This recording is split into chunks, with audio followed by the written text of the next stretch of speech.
Здравствуйте, смотрите в сегодняшнем выпуске. В Туркменистане завершилась международная конференция СИЭТ-2024. Посол Туркменистана принимает участие в саммите ОТГ в Бишкеке. Туркменские компании приглашены на крупнейшую выставку цепочек поставок в Китае и другие новости.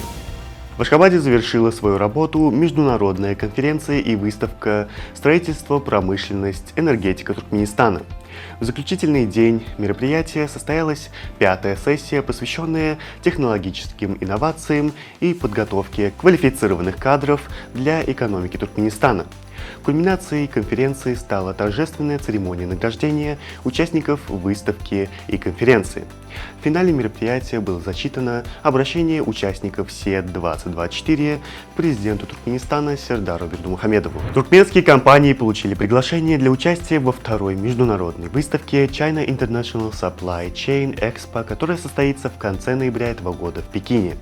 Мероприятие, являющееся первой в мире национальной выставкой, специализирующейся на цепочках поставок, пройдет в Международном выставочном центре китайской столицы с 26 по 30 ноября. На площади более 100 тысяч квадратных метров будут представлены около 50 разных направлений и ключевых элементов цепочки поставок. Основной фокус выставки направлен на развитие услуг в рамках инициативы «Пояс и путь». Экспозиция охватывает такие важные сферы, как умный транспорт, передовое производство, зеленое сельское хозяйство, чистая энергетика и цифровые технологии. Саммит Организации тюркских государств стартовал в среду в Бишкеке. В его работе принимают участие лидеры Азербайджана, Казахстана, Кыргызстана, Турции, Узбекистана, а также представители Венгрии и Туркменистана. Туркменскую сторону представляет чрезвычайный и полномочный посол Нурый Голиев. Главным документом, который будет принят по итогам саммита, станет Бишкекская декларация, где будет сформулирован статус организации. Кроме того, стороны обсудят вопросы сотрудничества в области зеленой экономики. Студенты высших учебных заведений Туркменистана и зарубежных стран приглашаются принять участие в третьей международной интернет-олимпиаде по биологии, которая пройдет 20 ноября в Государственном медицинском университете Туркменистана имени Марата Гарыева. Регистрация участников продолжается до 10 ноября.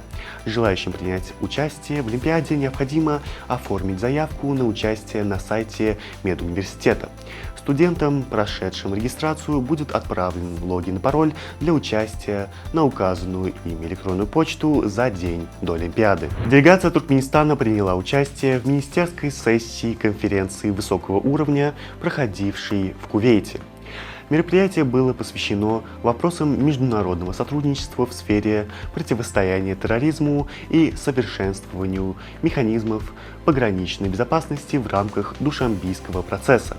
В своем выступлении замминистр иностранных дел Туркменистана Ахмед Гурбанов подчеркнул приверженность страны борьбе с угрозами миру и безопасности как на национальном, так и на международном уровне.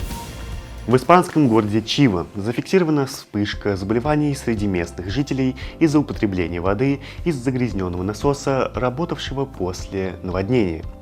Ситуация в регионе Валенсия остается критической после разрушительного шторма Дана. Спасательные работы продолжаются, волонтеры и специальные службы ведут поиски пропавших без вести и расчищают завалы. По последним данным, число погибших достигло 217 человек, судьба еще 89 человек остается неизвестной. В Черном каньоне Алматинской области Казахстана появится новая достопримечательность – подвесной стеклянный мост. В этом году около 400 тысяч туристов посетили озера Кольцай и Каинды. Многие из них, очарованные красотой местной природы, также заглядывали в живописное ущелье Кортугай. Учитывая такой высокий интерес, было принято решение превратить это место в полноценную туристическую зону.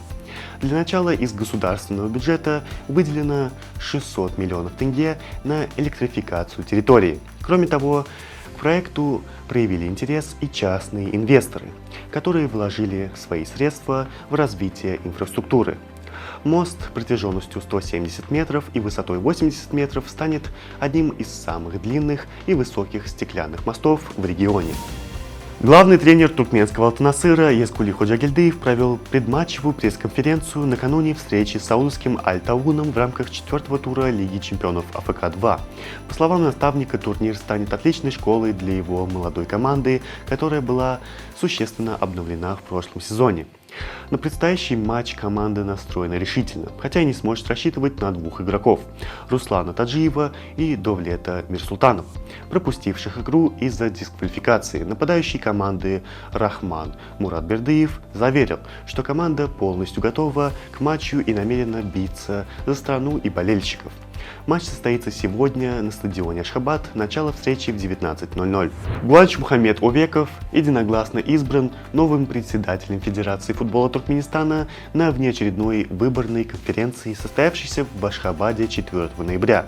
После завершения профессиональной карьеры Овеков работал в тренерском штабе Ахал, затем руководил футбольными клубами Ахал и Аркадак. Под его руководством Ахал в 2022 году оформил золотой дубль, выиграв чемпионат и Кубок Туркменистана, а в следующем сезоне аналогичного успеха добился Аркадак. Примечательно, что обе команды провели свои чемпионские сезоны без единого поражения. На сегодня это все. Желаю вам хорошего завершения дня. Увидимся завтра. И не забывайте, что Туркменпортал ваш самый надежный источник новостей.